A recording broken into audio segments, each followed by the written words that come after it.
Before we start, I would like you to hit that red subscribe button so that you never miss out on any of our videos. Hey guys, what's up? Welcome back to Massive Carhead. 7.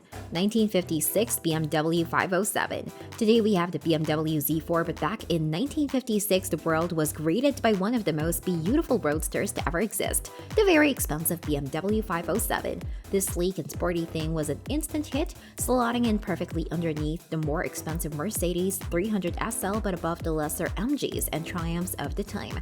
Powering this old BMW is a glorious 3.2-liter V8 made entirely of aluminum. This means its light sounds incredible and produces a whopping 150 HP, which back then was astonishing. 6. 1954 Mercedes-Benz SL300 Gullwing. The 1954 Mercedes-Benz SL300 Gullwing is quite opposite the most talked about and special car on the list, not just because its doors open upwards, but because of what it represents the brand. It was advanced beyond belief when it was first launched and remained ahead of its time for many years after. But as well as looking good, it drives well too. Powering the mighty Gullwing is a 3.0-liter straight-six engine that produces 215 HP, allowing it to propel itself from 0 to 62 mph in 9.3 seconds and then onto a top speed of 146 mph. Number 5. 1934 Bugatti Type 57 Atlantic. Despite being over 80 years old at the time of writing, the 1934 Bugatti Type 57 Atlantic remains one of the world's most expensive cars, and much like Gullwings, it's because of what it represents. Bugatti was founded in 1909 in Molsheim, France, and it started off building some excellent race cars, but we wouldn't have the Veyron and Chiron today if it weren't for the Type 47 Atlantic, probably the most beautiful and desirable car ever made to. Add to its look, Bugatti decided to fit it with a suitable engine, which was a very silent yet powerful 3.3-liter straight-8 engine that produced 200 HP, giving it a top speed of 124 mph. And you have to remember, this was a time when horse-drawn carriages were the fastest way to travel.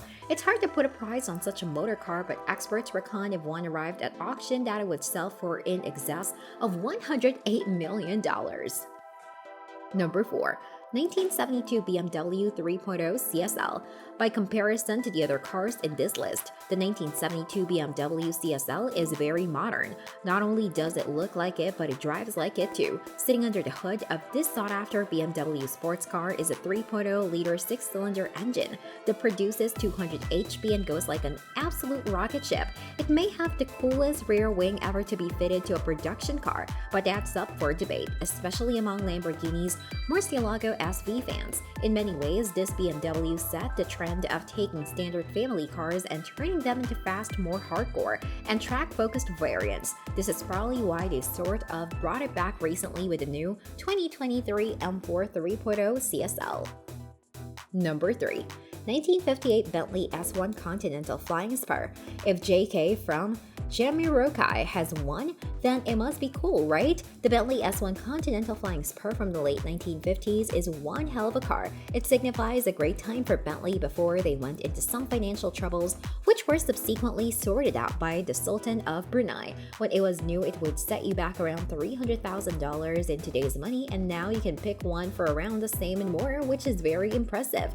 Much like most American muscle car engines, the S1 Continental's 6.3-liter V8 could easily quite manage driving at 100 mph all day. Back in its day, this Bentley was hailed as being the ultimate grand touring coupe, taking H.J. Molnar's later Continental Flying Spur design and extending it by adding 2 more doors. 2. 1960 Chrysler Imperial Crown Limousine by Gia. Don't be fooled into thinking limousines began with the Hummer and Lincoln conversions we have today, because they go way back. And what better car to be driven around in 1960s America than a 1960 Chrysler Imperial Crown Limousine by Gia? When it launched, its main slogan was, "There are only 25 people in the world who can possess this luxury," which essentially makes it the Koenigsegg of its time, minus a lot of horsepower and electrification. To lug this beast around, it was fitted with a 350 HP V8, so it even sounded good too. So you can scrap your G-Wagon and S-Class models of today. If you want to look cool, buy one of these.